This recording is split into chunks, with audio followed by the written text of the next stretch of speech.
We are back. Now, how would you assess the public image of the oil and gas industry in a post-Enron world? And is it in a crisis condition? First, let's go to Matt Simmons and let's get his take.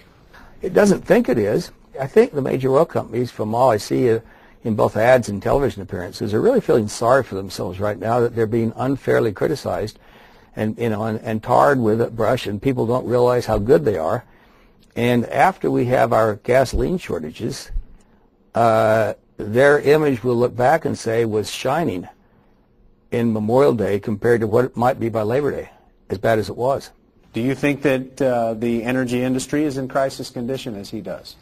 Well, the energy industry's image tends to cycle. It goes from bad to worse and back again. Unfortunately, it doesn't get much better than bad. And one of the reasons that happens is the industry just doesn't get out and talk to the public, quite frankly.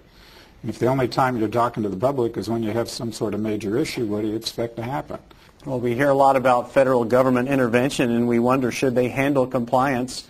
Is that a good idea, Matt Simmons? Bad human behavior will lead to bad events.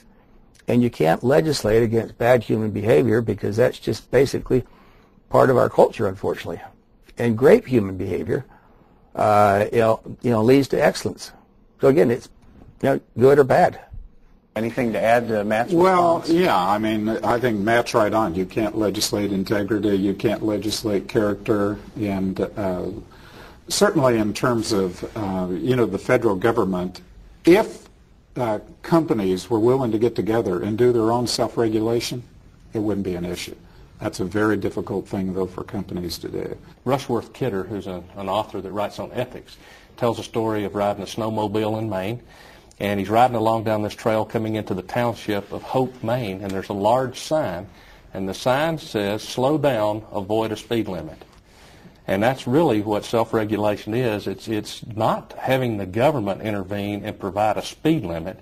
It's understanding that slowing down will avoid a speed limit. That's the definition of ethics. Okay. And what we really need in our industry is self-regulation and a commitment to ethics. David, is technology going to help us to be compliant? I think I don't think there's any particular tool that says this tool by itself helps me comply more effectively. I think what you're really doing is saying I need to implement a process within an organization to embed the compliance effort, to embed the credibility of information throughout the organization, and I need tools that help support and enable that particular process. I need to have applications that I use in everyday business help me to automate my control environment, so I need improvements in my systems and controls, and I need the ability to understand across my organization these are the types of controls that I have to manage particular risks, and how are those controls performing. So I need that kind of capability. I don't know if it's necessarily new technology, but I actually need to embed that kind of capability within technology, and we're already starting to see applications like that coming into play here. It's interesting. Going back to the private equity question you brought up earlier, the same institutional investors that are making investments in public companies are making investments in the private sector through funding these large private equity funds, which would tell you that Sarbanes-Oxley is not important to institutional investors. They are just as happy to remove the cost and increase the returns, having high integrity management and moving it into the private sector. So what it's really doing is saying that an uninformed small investor is the only person that really benefits from Sarbanes-Oxley. The institutional investors have the resources and the capability and the access to management to make lower risk investments. It's the individual investor that this protects, and what we're really seeing is a move away from individual investors in this country as we're seeing more and more of the capital flow into private equity, where people are willing to take higher risk for higher rewards. Sarbanes-Oxley isn't the cure to this thing, and the compliance, I think we've talked that through. But one thing we can't ignore is that things are changing, they continue to change. And one of the things that happens with information technology, I think it puts more demand back on training the workforce. I agree. So many times as we got involved in this process, we saw individuals who they were working on whatever their area might be. They had no idea where the information came from that they used to analyze, and they had no idea what people were doing with their information after they dealt with it. And so they were operating in a very narrow arena, and what's caused or what has changed is that people are now looking at and trying to understand, okay, where's the data that I'm using coming from, and how are people subsequently using that to improve the level of information within an organization. David, what do you think is applicable when it comes to changes in technology for compliance reporting? As I somewhat agree with Matt, the changes are going to occur not because there's some new dandy system out there to help companies magically comply. What you're really doing is you're embedding automated controls within systems, you're doing the work with people, and you're doing the work with the systems to make sure that the data that you're putting into it is correct, that you understand the basic assumptions of how reports are being created, and that you're using that type of information, and that you're building within the system the checks and balances and the sign-offs and all the different types of things, not so that you have to route things all over the world. The last thing we need is more information being routed, but so that you can see and understand who is signing off, who is approving information, and you can manage that process much more efficiently. We've got a couple of minutes left to sum things up. This has been a great discussion. So any loose ends you want to tie up? John Gibson, first of all, we'll trust you not to take up too much of the 2 minutes. You're up. I have nothing to say. No,